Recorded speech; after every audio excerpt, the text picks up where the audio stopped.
এখানে রাখ, রাখেন রাখেন।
ওয়ালাইকুম সালাম। সরি, আমাদের অ্যাপয়েন্টমেন্ট ছিল 5টায়, কিন্তু 5:30 বেজে গেছে। No problem. দেরি হয়ে গেছে। এই যে ও একটু দেরি করে এসেছে। তোমাকে বলেছিলাম না 5:30 বাজে আসতে। দেখো এখন কি অবস্থা। শুনুন শুনুন, প্লিজ বসুন। আপনি এই চেয়ারটায় বসুন।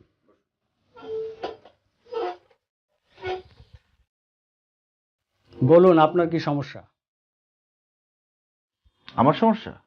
জি। আমার তো কোনো সমস্যা নেই, আমার কি সমস্যা থাকবে? আপনি বলুন তো ওনার কি সমস্যা? জি, উনি যে হঠাৎ হঠাৎ করে রেগে যায়, এই সিমটম ছাড়া আর কি আছে? না না ডাক্তার সাহেব, আপনার কোথাও ভুল হচ্ছে।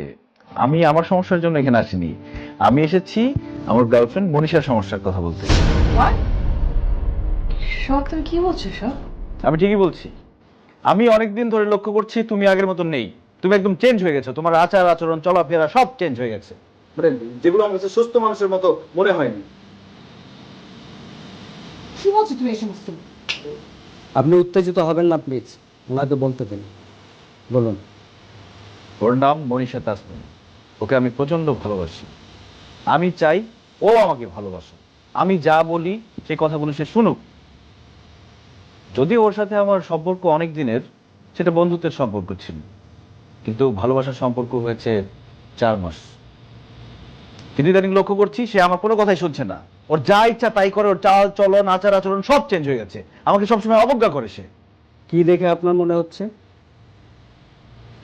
এই যে দেখেন, ঠোঁটের মধ্যে লাল লিপস্টিক লাগিয়ে এসছে। আমি ওকে 1000 বার বলেছি যে এরকম গাঢ় রঙের কোনো লিপস্টিক দিয়ে বাড়ির বাইরে বের হবে না, সে আমার কথা কোনোভাবে শোনে না। কিন্তু লাল লিপস্টিকে আপনার কি সমস্যা মিস্টার সোহাগ? কি বলছেন, লাল লিপস্টিকের সমস্যা থাকে না? ও যখন লাল লিপস্টিক দিয়ে আসে তখন ওকে অনেক বেশি সুন্দর লাগে, আর তখন বাইরের ছেলেরা এরকম মানে খুব বাজে দৃষ্টিতে কুদৃষ্টিতে তাকিয়ে থাকে। আমার খুব খারাপ লাগে এটা। আর অবজ্ঞার কথা কি যেন বলছিলেন? দেখুন, আমরা আমাদের ইউনিভার্সিটি লাইফ শেষ করে ফেলেছি, রেজাল্ট হবে কয়েকদিন পরে। এখন আমাদের কোনো বন্ধুর সাথে যোগাযোগ করার দরকার আছে? ওকে আমি বলেছি তোমার কোনো বন্ধুর সাথে যোগাযোগ করার দরকার নেই, কিন্তু না, এরপরও সে তার বন্ধুদের সাথে হা হা হি হি করতে থাকে, সবার সাথে দেখা করতে যায়, ঘুরতে যায়। এমনকি জানেন, আমরা ডেট করতে যাব, সেই ডেট পর্যন্ত সে ক্যান্সেল করে দেয়। স্টপ ইট সোহাগ। তুমি বুঝতে পারছো তুমি কি বলছো? হ্যাঁ, আমি বুঝতে পারছি। মনীষা, আপনি কাইন্ডলি একটু ওয়েটিং রুমে বসুন, আমি ওনার সঙ্গে একটু কথা বলবো।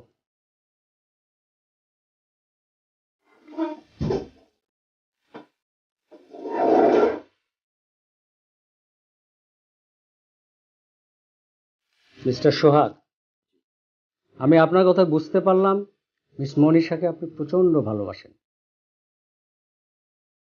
সেই সাথে আরো বুঝলাম মিস মনীষার প্রতি আপনার ভালোবাসা দিন দিন অত্যাচারের পর্যায়ে এসে পৌঁছেছে। মানে? কিছুক্ষণ আগে আপনি ঠোঁটে লিপস্টিকের কথা কি যেন বলছিলেন। দেখুন, এমনও তো হতে পারে সে আপনাকে খুশি করার জন্য সেইভাবে লিপস্টিক দেয়। আপনি ছেলে বন্ধুদের সঙ্গে মিশতে নিষেধ করেন, তারও তো একটা নিজস্ব ভবন আছে নাকি, আলাদা একটা জগৎ আছে।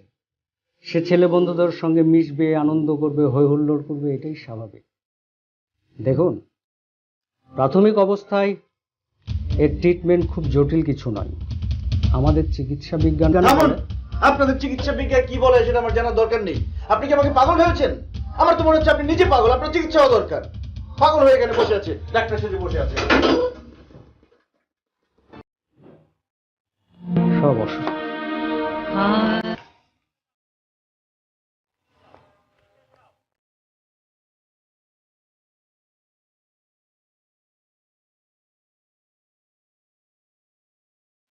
রিক্সা।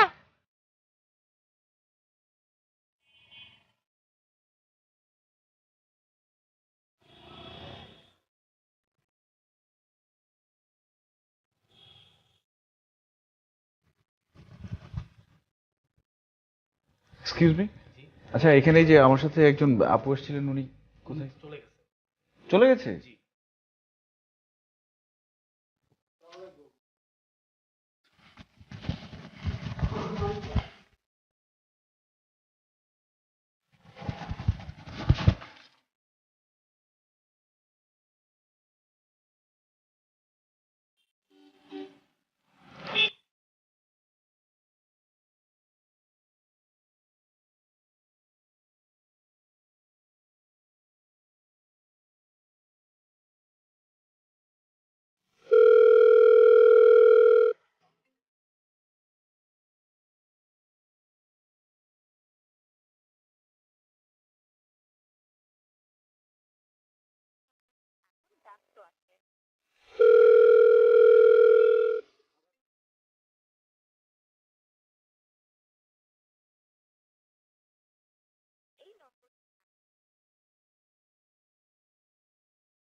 মনীষা, মা একটু এদিকে আয় তো। আসছি মা।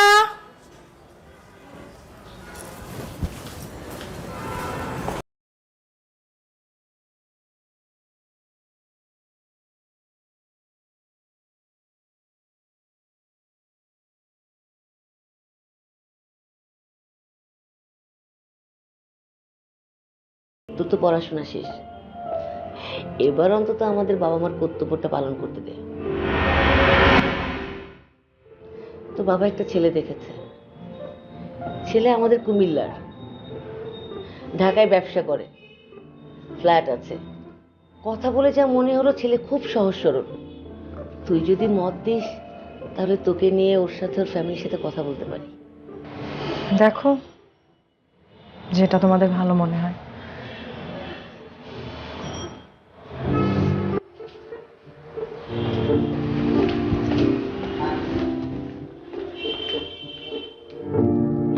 আলহামদুলিল্লাহ।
ফোন বন্ধ করে রেখেছো কেন কালকে থেকে? আমার ইচ্ছা। তুমি কেন এসেছো আমার সামনে? আমি কেন এসেছি মানে? আমি আসতে পারি না? না, তুমি আমার সামনে আসবে না। তোমার সাথে আমার কোনো সম্পর্ক নেই। হ্যাঁ, সম্পর্ক নেই বললেই শেষ হয়ে গেল সম্পর্ক, না? মানে কি বলতে চাও তুমি? মানে কি বলতে চাই মানে? তুমি বোঝো না কি বলতে চাই? হ্যাঁ, কি বলতে চাই বোঝো কি না? আশ্চর্য! দেখো বাসার সামনে একদম সিনকেট করবে না। হাত ছাড়ো। কেন কি হয়েছে? হাত ছাড়ো না, বলছি। হাত ছাড়বো না। আমার সাথে যেতে হবে তোমাকে এখন। কোথায় যাব? তোমার সাথে আমার পাগলের ডাক্তারখানায় যাব? ওটার জন্য সরি। সরি। এইমাত্র সরি বল।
এই এসে সামনে বাইরে রাখুন, বাইরে রাখুন।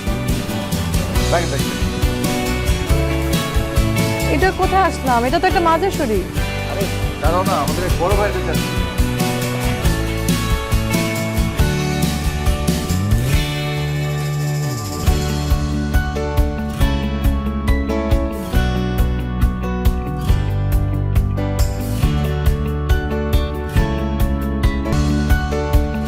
জি, আসসালামু আলাইকুম। হ্যাঁ, আমি চলে এসেছি। এই তো বাইরে দাঁড়ানো, আসেন আপনি। কোথায় আসলাম কিছুই তো বুঝতে পারছি না। আরে দাঁড়াও না।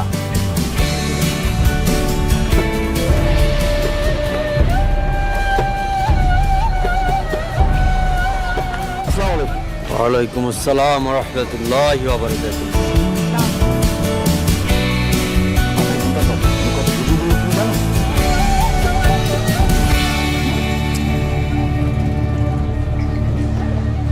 হুজুর,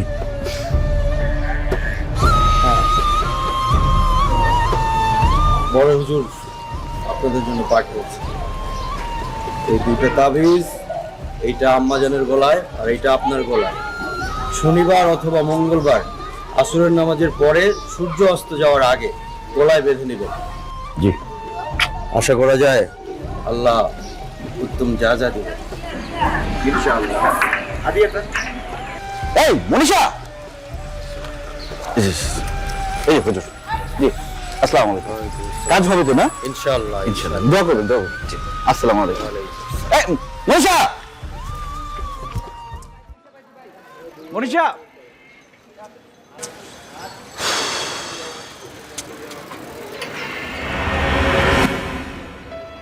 তুমি এই মেয়ে, তুমি আমার কাছে হাত রেখেছো কেন? তোমাকে আমি কতবার বলেছি যে আমার পেছনে ঘুরঘুর করবে না? হ্যাঁ, তোমার সব ভালোবাসা সাজানো পংক্তিমালা আমার কাছে কোনো মূল্য নেই। আমি সেটা জানি। আমি বারবার আপনার কাছে ফিরে আসি, এই মানে এই না যে আমি আপনার কাছে ভালোবাসার মূল্যায়ন চাচ্ছি। আমার বরাবরই মনে হয়েছে আপনি স্কিজোফ্রেনিতে ভুগছেন। আপনার মানসিক সহযোগিতা দরকার এবং ট্রিটমেন্ট দরকার। আপনি এমনি অনেক অসুস্থ, না হলে আরো অসুস্থ হয়ে যাবেন। হ্যাঁ, শোনো, আমাকে জ্ঞান দিতে আসবে না। তুমি যে কাজটা করছো না সেটা ভালো করে করো, মানুষকে সহযোগিতা করো, মানুষকে সুস্থ করে তুলো, ঠিক আছে? আর নিজের চিকিৎসা করো। অসুস্থ হয়ে গেছে সব, পাগল।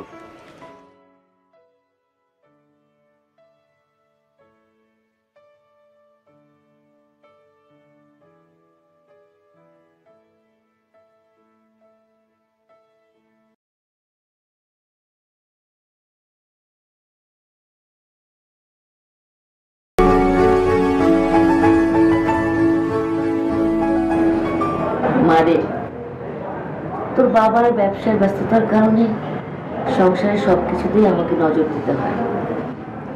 ওই যে তোকে বলেছিলাম না কুমিল্লার ছেলেটা আরজু, ও আজকে ফোন করেছিল, তোর বাবারও খুব পছন্দ। সেটা বলেছিলাম না কত সহজ সরল, দেখ তার আঞ্চলিকতাটা এখনো ছাড়তে পারেনি। মানে এমন ঘর, এমন ছেলে আজকাল সহজে পাওয়া যায় না। ও, এই কার্ডটা নে।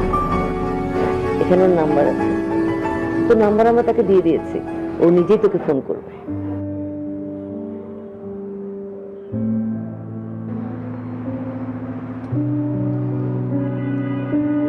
ঠিক আছে মা।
হয়নি?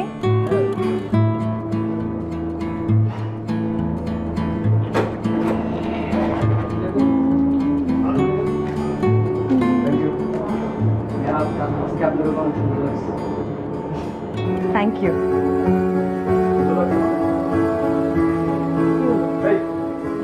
আরে আরে কি আসছে? ভাই ভাই ভাই সরি ভাই, সরি কিছু মনে করবে না। চলো, সরি ভাই।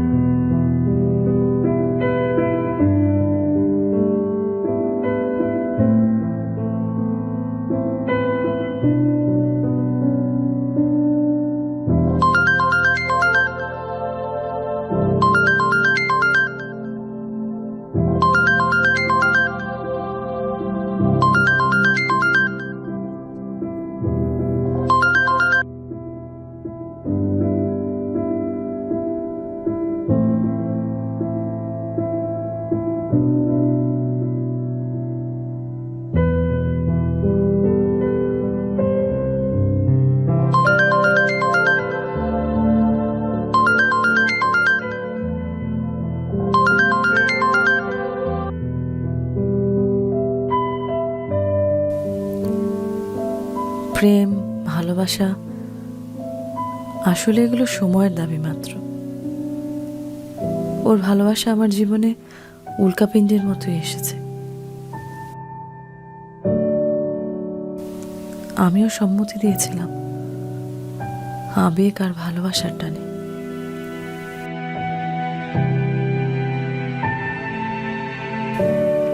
কিন্তু ওর পাগলামিময় ভালোবাসা দিনে দিনে আমাকে অস্থির করে তুলছে। যন্ত্রণা পাচ্ছি প্রতিনিয়ত। বরং এটাই ভালো, দুজনে আলাদাভাবে পথ চলব, তাহলে আর সমস্যার দেয়ালগুলো সামনে এসে বাধা হয়ে দাঁড়াতে পারবে না। বাবা মায়ের চাওয়া পাওয়ার মূল্যায়ন আমাকে দিতে হবে। নিজের জীবনকে সাবলীল আর সুন্দর করার জন্য আমার পরিবারের সম্মতি, সিদ্ধান্তই আমাকে মেনে নিতে হবে।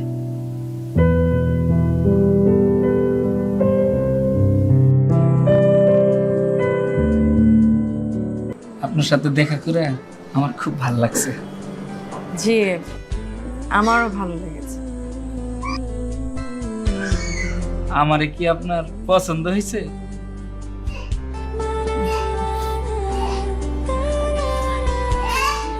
পছন্দ না আবার কি আছে? যাক, আলহামদুলিল্লাহ, আমার যে আপনি পছন্দ করছেন।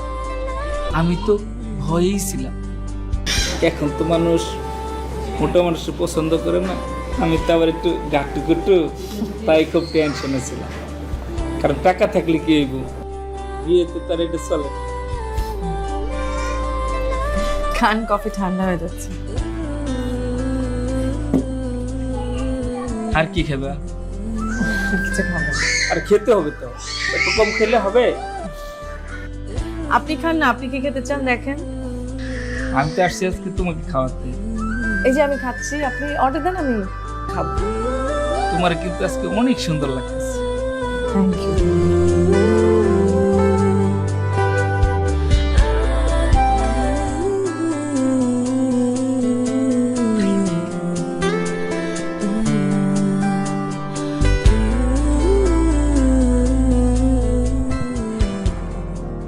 তুমি তো আমাদের সম্পর্কের কথা সবই জানো, এখন এই অবস্থায় আমি কি করতে পারি?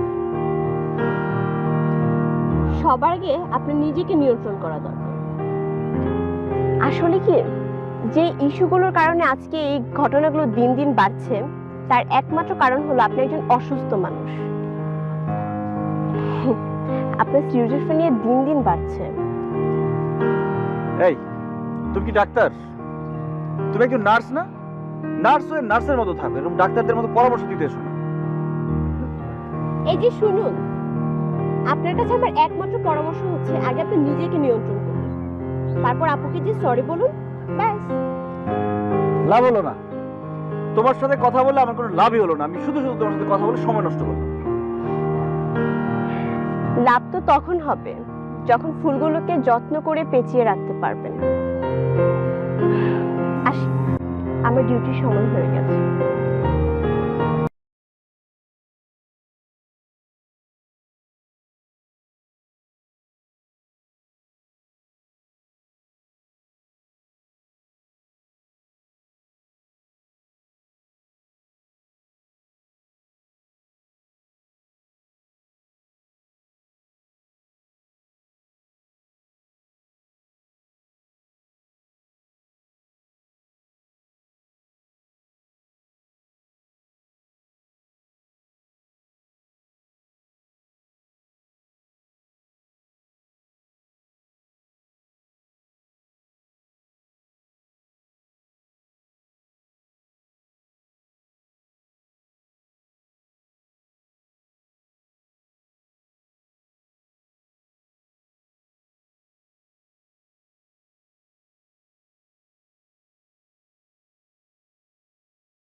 হ্যালো। হ্যালো, কেমন আছেন? ও আচ্ছা আচ্ছা আচ্ছা, জি ভালো আছেন? হ্যাঁ, খুব ভালো আছি।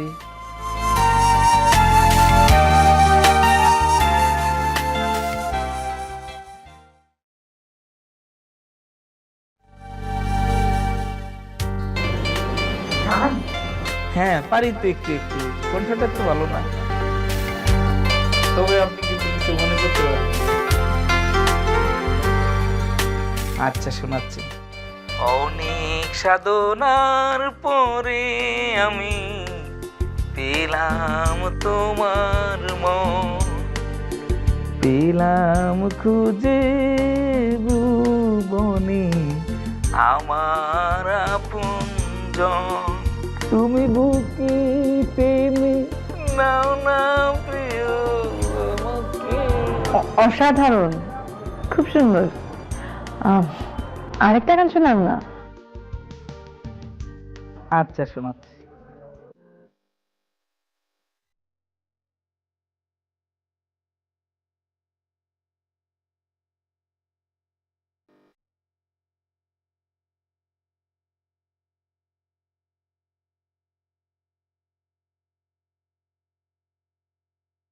আপনার কল সেই মুহূর্তে হয়ে গেছে।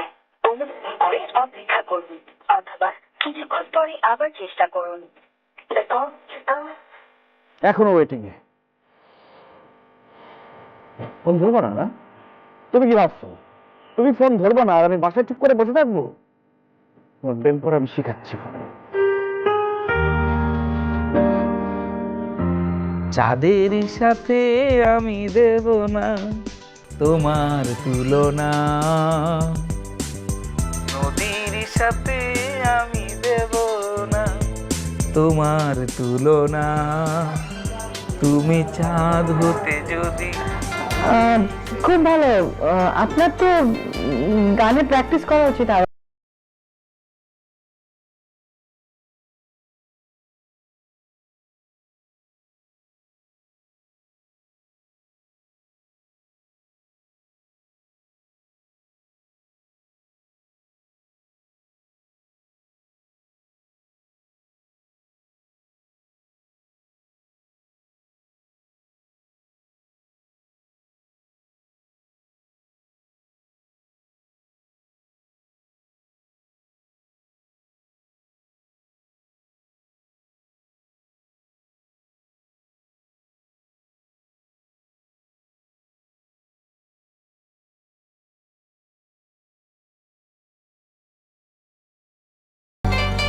তুমি এই রাত দুপুরে একজন ভদ্রলোকের বাসায় এসে পাগলামি করছো?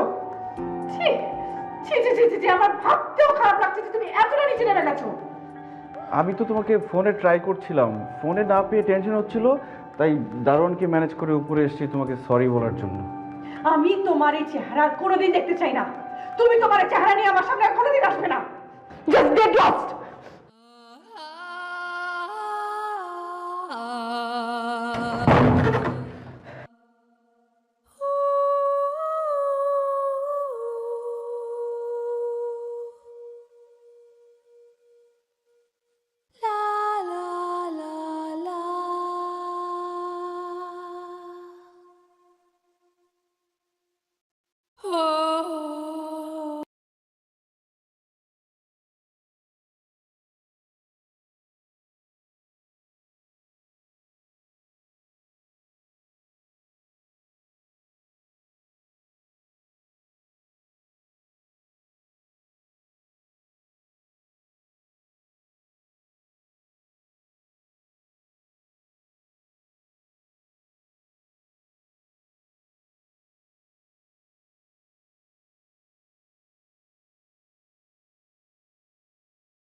ফোন ধরো না কেন আমার? এদিকে টাকা, ফোন ধরো না কেন? হ্যাঁ, সমস্যা কি? আরে লোককে কে? কি কে আপনি? কি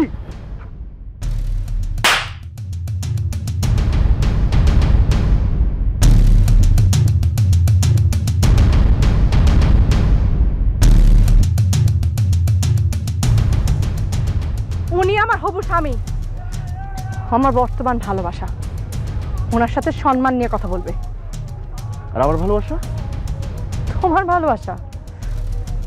তোমার পাগলামির জন্য আমি বারবার তোমার কাছে ছুটে গেছি, কিন্তু তোমার এই আচরণ, তোমার ভালোবাসার বহিঃপ্রকাশ, পাগলামি, আমি বিরক্ত ছাড়া আর কিচ্ছু হয়নি। আমি চেয়েছিলাম এই নীল আকাশে মুক্ত বিহঙ্গের মতো ছুটে বেড়াতে, আর তুমি তুমি বারবার চেয়েছো আমাকে খাঁচার মধ্যে বন্দি করতে। তোমার ভালোবাসা আমার কাছে শিকলের মতো মনে হতো। তুমি এই লোকের টাকার লোভে পড়ে পাগল হয়ে গেছো। তুমি তাই না? হ্যাঁ, আমি পাগল, আমি পাগল। সেই জন্য যখন তুমি আমাকে ডাক্তারের কাছে নিয়ে গেছিলে, পাগলের ডাক্তারের কাছে, তখন তোমার কাছে একটু ভুল মনে হয়নি? মনে হয়নি যে ওটা তোমার পাগলামি ছিল? যাই হোক, আমি এরকম মেন্টাল ডিসঅর্ডার কোনো মানুষের সাথে কোনো ধরনের সম্পর্ক রাখতে চাই না।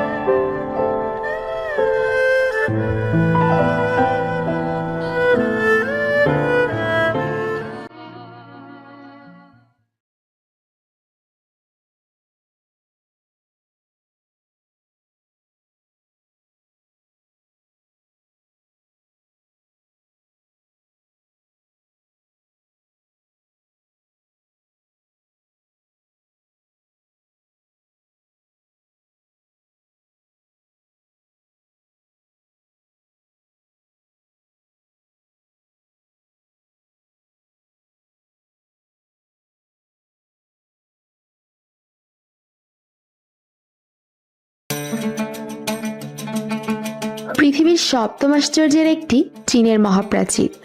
বলা হয় এটি পৃথিবীর একমাত্র স্থাপনা যা চাঁদ থেকেও দেখা যায়। চীনের মহাপ্রাচীরের দৈর্ঘ্য প্রায় ৬,২৭৬ কিলোমিটার। তবে এই প্রাচীরের শাখা দেয়ালগুলো এক করলে দৈর্ঘ্য দাঁড়ায় ৫,৫০০ মাইল। এই মহাপ্রাচীরের চাইনিজ নাম চ্যাংস্যাং, যার অর্থ লম্বা দেয়াল। চীনের মহাপ্রাচীর সম্পর্কে আলোচনা করব আমাদের আজকের এই ভিডিওটিতে। আপনি যদি আমাদের চ্যানেলে নতুন হয়ে থাকেন, পরবর্তী ভিডিওগুলো দেখতে আমাদের চ্যানেলটি সাবস্ক্রাইব করে পাশে থাকা বেল আইকনটি ক্লিক করে দেবেন। ২৩০০ বছরের পুরনো পাহাড় ও সবুজ বনভূমির উপরে বিস্তৃত ২১,১৯৬ কিলোমিটার দীর্ঘ চীনের গ্রেট ওয়াল। এই প্রাচীরের যেটুকু প্রস্থ, সেখানে নাকি প্রায় ১২ জোড়া ঘোড়া একসঙ্গে দৌড়াতে পারবে। পাথর ও মাটি দিয়ে তৈরি বিশ্বের সবচেয়ে দীর্ঘ সুউচ্চ প্রাচীরের সারি এগুলো।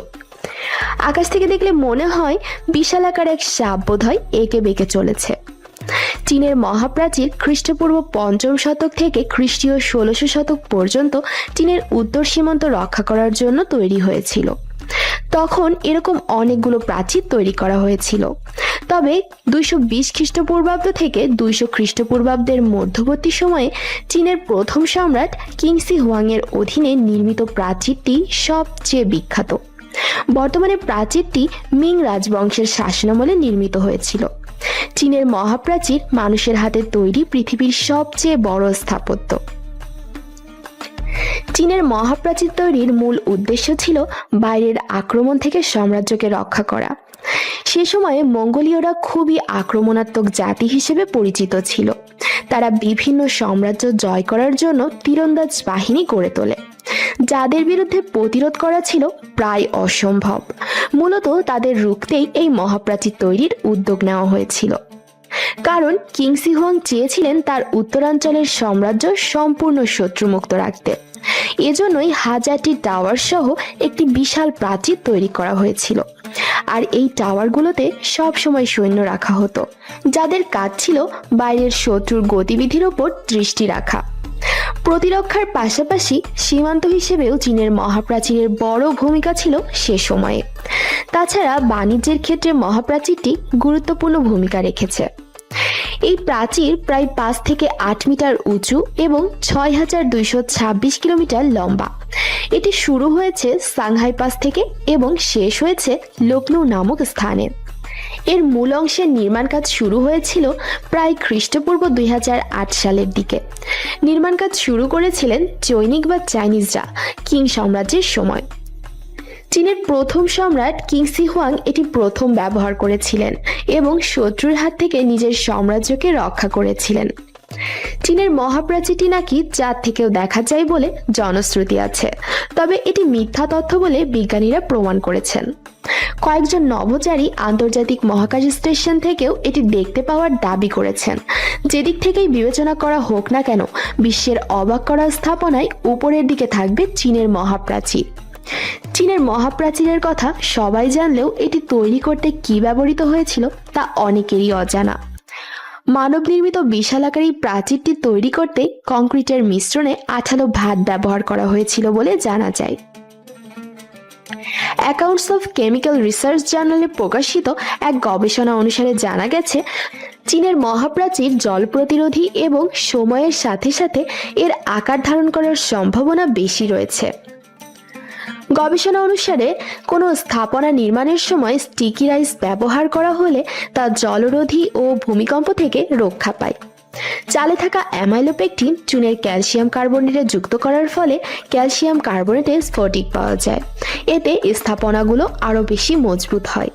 1500 বছর আগে চীনের বিভিন্ন মন্দির, প্যাগোডা, প্রাচীর সহ বিভিন্ন স্থাপনা নির্মাণের ক্ষেত্রে কংক্রিটের মধ্যে আঠালো ভাতের ব্যবহার চালু ছিল বলে ইতিহাসবিদ ও প্রত্নতাত্ত্বিকবিদেরা মনে করে থাকেন। এ কারণেই ঐতিহাসিক সব স্থাপনাগুলো এখনো অক্ষত আছে বলে মনে করা হয়। চীনের মহাপ্রাচীরটিতে পর্যবেক্ষণ চৌকি আছে, যা অস্ত্র সংরক্ষণ, সেনাবাহিনীর আবাসন এবং আগুনের সংকেত প্রদানের কাজে ব্যবহৃত হতো। সেনাঘাঁটি এবং প্রশাসনিক কেন্দ্রসমূহ দীর্ঘ বিরতিতে অবস্থিত। চীনের গ্রেট ওয়ালের সীমানার মধ্যে সেনা ইউনিটগুলোর যোগাযোগ যেমন দলকে শক্তিশালী করা এবং শত্রুদের আন্দোলন থেকে রক্ষা সম্পর্কে সাবধান থাকা উল্লেখযোগ্য। বর্তমানে দেয়ালের কিছু অংশ বিভিন্ন নাশকতার কারণে ক্ষতিগ্রস্ত হয়েছে। দেয়াল পুনর্নির্মাণের জন্য কিছু অংশ ধ্বংস করা হয়েছে, তবে কোনো পূর্ণাঙ্গ জরিপ না থাকায় কতটুকু স্থান রক্ষা পেয়েছে সে তথ্য কারো জানা নেই। তবে ধারণা করা হয় চীনের মহাপ্রাচীরের 30% হারিয়ে গেছে। চুরি করে এর ইট দিয়ে বাড়ি বানানোর কারণেই ঐতিহাসিক এই প্রাচীর বিলীন হওয়ার পথে। চীনা ভাষায় খোদাই করা এর এক একটি ইট বিক্রি করা হয়েছে প্রায় $5 থেকে 30 ইউয়ান দামে। আমাদের ভিডিওগুলো ভালো লাগলে অবশ্যই লাইক করুন, কমেন্ট করুন এবং বন্ধুদের সাথে শেয়ার করুন। আমাদের অন্যান্য ভিডিওগুলো দেখতে চ্যানেলটি সাবস্ক্রাইব করে পাশে থাকা বেল আইকনটি ক্লিক করুন। Thank you.